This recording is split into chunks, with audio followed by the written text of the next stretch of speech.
Subscribe to my channel Voice of Panipat and also press this bell icons. Never miss any new updates.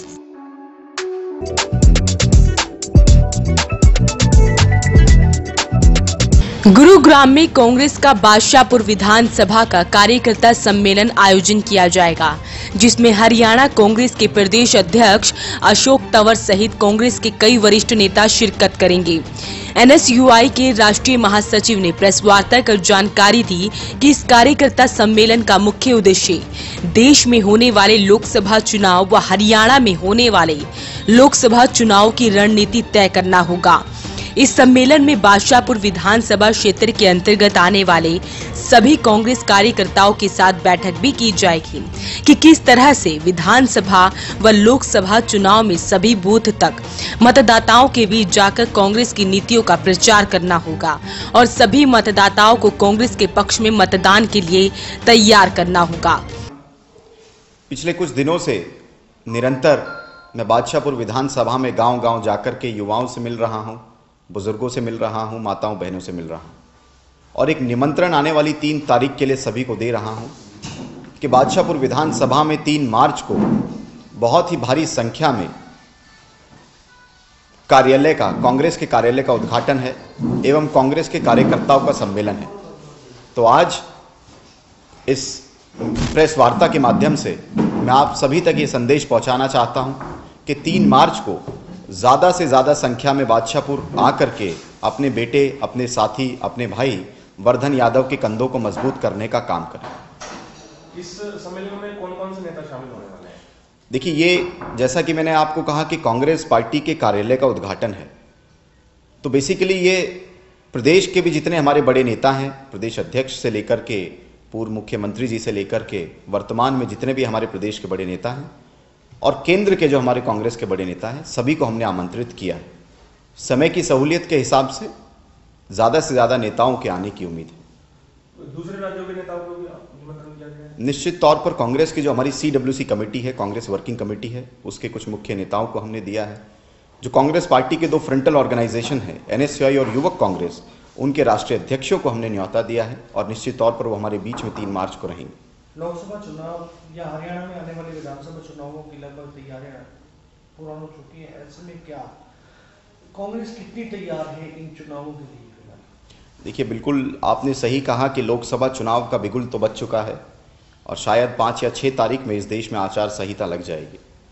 उसी के साथ हरियाणा में अभी हाल ही में कांग्रेस पार्टी की तरफ से प्रभारी आदरणीय श्री गुलाम नबी आज़ाद जी को नियुक्त किया गया और पूरी 90 विधानसभा की 1 महीने की रिपोर्ट गुलाम नबी आज़ाद जी ने तैयार करके कांग्रेस के शीर्ष नेतृत्व को दी है, जिस पर वो फैसला लोकसभा चुनाव के बाद लेंगे कि किस प्रकार के प्रत्याशियों को हमें चुनाव में उतारना है।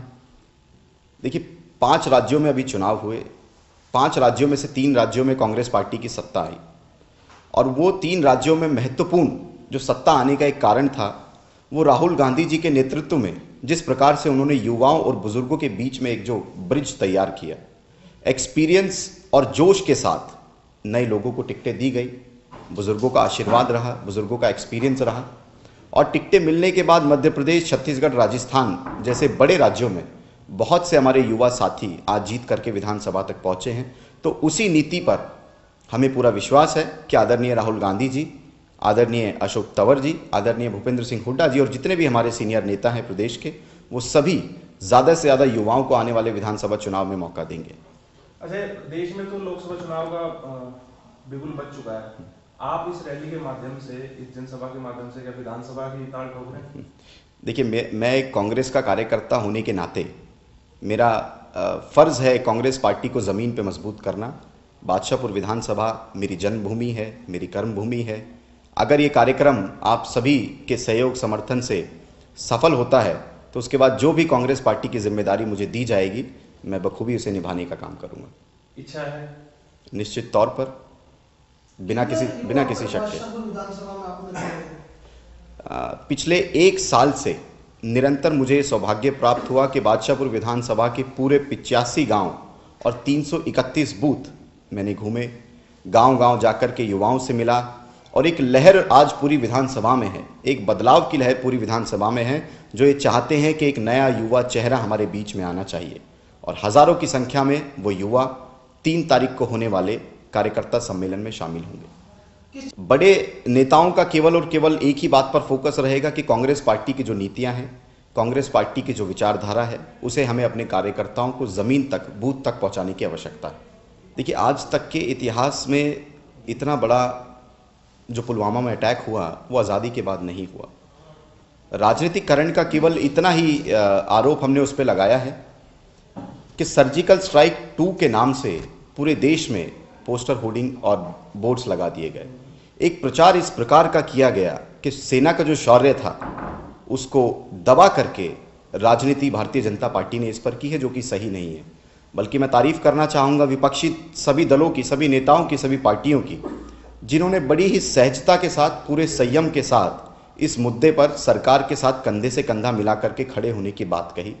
कांग्रेस पार्टी का मैं सिपाही हूं। कांग्रेस पार्टी के बारे में कहना चाहता हूं कि 2 दिन पहले जो हमारी कार्य समिति की बैठक थी, CWC की जो हमारी मीटिंग गुजरात में आयोजित होने वाली थी, वो आदरणीय राहुल गांधी जी ने उसको देश के हालातों को देख करके पोस्टपोन किया।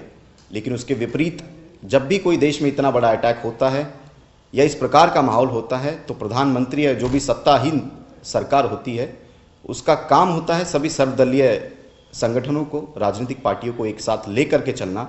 वो शायद नरेंद्र मोदी जी नहीं कर पाए, जो कि उन्हें करना चाहिए था। ये देश की जनता आज कह रही है। वहीं NSUI के राष्ट्रीय महासचिव ने जहां एयर स्ट्राइक के मुद्दे पर एयरफोर्स के ऑपरेशन की सराहना की और साथ में केंद्र सरकार की पुलवामा हमले में शहीद जवानों की जान जाने को विफलता करार दिया। वॉइस ऑफ हरियाणा के लिए गुरुग्राम से मनु मेहता की रिपोर्ट।